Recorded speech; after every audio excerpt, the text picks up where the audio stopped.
Welcome into Phil's Tax Hacks and Other Retirement Facts with CPA and personal financial specialist Phil Putney. Now let's get rolling with today's show.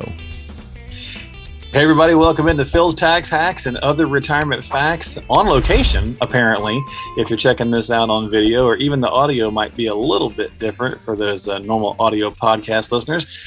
We are off this week since it was the 4th of July officially, I guess, yesterday, right, Phil, when we taped, when we had it. Yeah, today we're the taping official holiday, the recognized holiday, I guess. Recognized holiday, yeah. So Phil and I are, he's styling. If you're not watching the video, he looks like he's on the set of, I don't know, Miami Vice or Y50 or something. How you doing, buddy? I'm doing great. Yeah, you look it. Out by the lake, can't get any better than this. So yeah, it looks very peaceful. Hopefully you can't hear the dog barking next door too much for me. I'm out by the pool. I figured if you're going to be on location, I might as well too. That's right. That's right. Well, you'll probably hear the kids playing in the background. They're down at the beach here. So not yet, but maybe. Well, listen, hey, we're on vacation. Or the dog barking as well. One of the two. So right, that's right. We're on vacation. That's right. We're on vacation, but we're still doing our thing. We want to bring at least a little content. So let's talk today about decumulation. So I'm going to be jumping back and forth to my cell phone for notes. So this whole experiment's kind of fun and a little interesting. But let's talk about decumulation, Phil. So a lot of times we spend so much time talking about accumulation, right? Yep. Of the wealth, but we don't talk about decumulation. First of all, just what is it? I mean, it's pretty easy, but go ahead and tell folks what it is. Yeah, it's basically the phase typically in retirement where you start spending all the money you've accumulated to get you to this point. You know? Right. And decumulation. It basically is just the spending of your money. Yep. Spending of the money you've accumulated for retirement. So it's the opposite end of the accumulation phase, the decumulation phase. Right. So let's talk about the couple of key components. So first of all, there's kind of a lack of support in this arena, I would say, Phil. I mean, overall, what you guys do is this, and that's the support. But if people don't turn to an advisor for help, where do they get the support from? Well, and that's always the challenge. I mean, when you're in the accumulation phase, it's pretty easy. There's not a lot of moving parts. You know, a lot of times people don't even work with advisors, especially if everything you're accumulating, so to speak, is in a 401k. Mm-hmm. You know, so you're just relying maybe on your HR department, or maybe the 401k sponsor does have some support that'll come in and help you pick funds, or look at risk tolerance, things of that nature. Right. But beyond that, there's not a lot of moving parts, and it's a different game, so to speak, once you get to this side of it, where you start to kind of unwind what you've put together and how do you best position it. And yeah, to your point, there's not a lot of support. A lot of people focus on that accumulation phase, so growing those assets.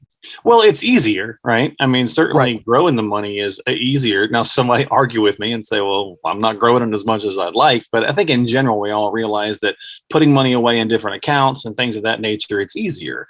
But getting to the spending phase, now you might say, hey, spending's really easy. But Phil, when you get to retirement, there's a real fear of spending for a lot of retirees. They're making that transition, and for whatever reason, they have that hurdle to get over.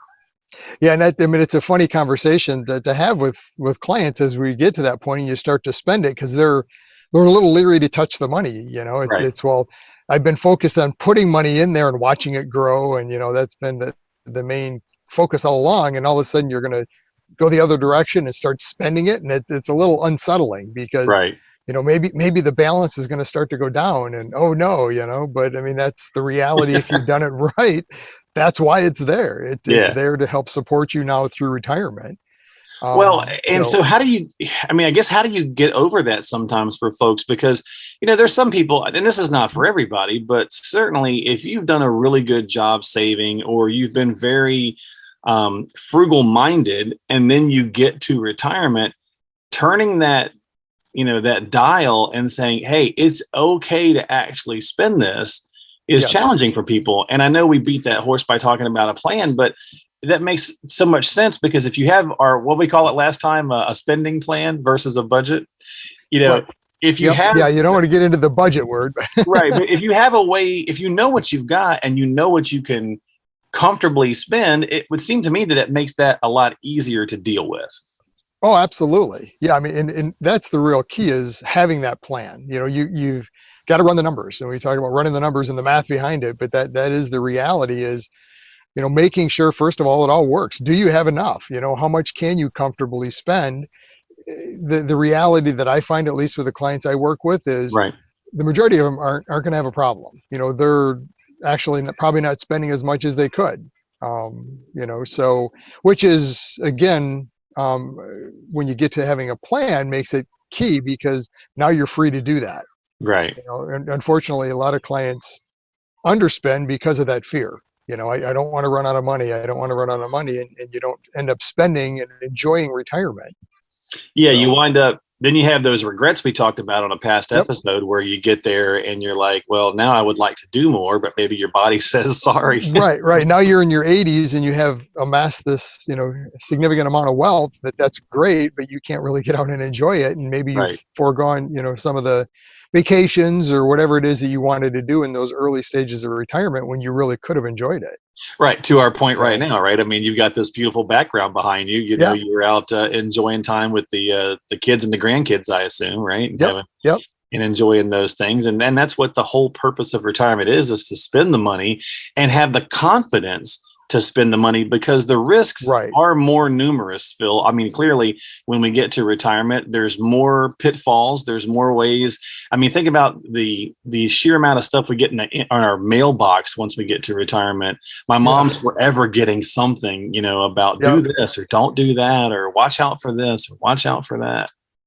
Yeah, and a lot of it is fear driven, which, I mean, the reality is there's a lot of scary things, a lot of risks, so to speak, out there. But unfortunately, a lot of the marketing is driven around that fear, which you've got to understand them. And that's really, again, back to the plan. Your plan should have already kind of looked at those risks and built them in, and then it should be able to manage the risks. And if it's not, if you're in retirement and you're just uncomfortable every time the market makes a little, move and dip in the market, and, or you hear something going on politically and you're thinking, what's this going to do? Am I going to have to eat cat food in retirement? Then you probably don't have a good plan. If you're thinking about eating cat food, you definitely do not have a good plan, or did not. And if you had an advisor, you might want to seriously think about, letting that person go if we're talking cat food here. So let's go to let's go another bit here, and that's the focus on the tax planning. Phil. So obviously, as a CPA, we talked a lot about taxes on this show in general. But if you want to be able to be as efficient as possible in retirement, or maybe even more confident with that whole spending plan, like we just talked about, taxes is going to go a long way into that.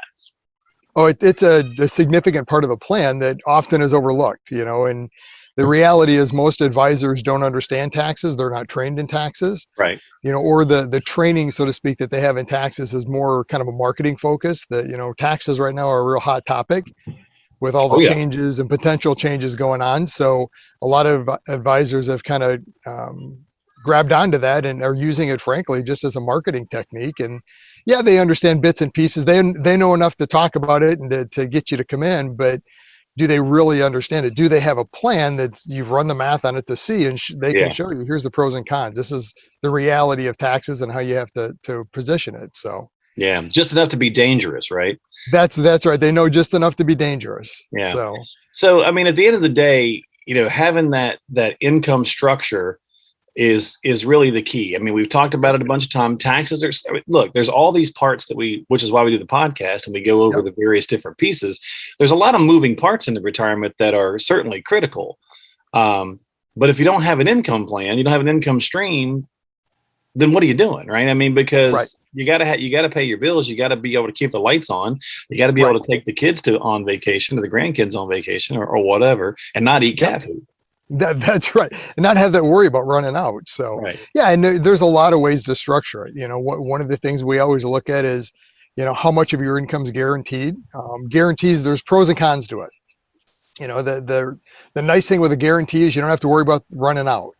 The challenge with most guarantees, though, is that the flip side of that is the inflation. A lot of times that guaranteed income stream isn't going to have any kind of inflation protection, or if it does, it's probably not as great as it should be. Right. Pensions, for instance, most pensions today, if you have one, and most people don't, but if you have one, it probably doesn't have a cost of living increase. So when you first retire, you might look at, wow, that pension is, 60%, 70% of my income need. That's great. That's, I'm doing great. You just run some simple math of inflation and what that looks like in 10, 15 years down the road, when all of a sudden everything else is increasing and your pension stays level. Well, and then when you can plan to go on vacation and look, fly as all get out, as the kids might say. I don't know if that's 290s, but it looks really calm and peaceful back there. So it looks like a nice day. It is. We had a storm come through last night, so a little rainy, but the sun's back out today. Dropped the humidity a little bit, so that's a good thing. Oh, that's a good thing. Yeah, we're getting ready to get the remnants of the hurricane that was down in Florida on Monday. Oh, okay. We'll be seeing that, I think, tomorrow. So we'll see how that goes, but that's going to do it this week. Decumulation. Look, it's a thing, right? So we're going to spend down our money, and it's okay to spend down the money, especially if you've got a plan in place that lets you know that, hey, I'm comfortable doing this.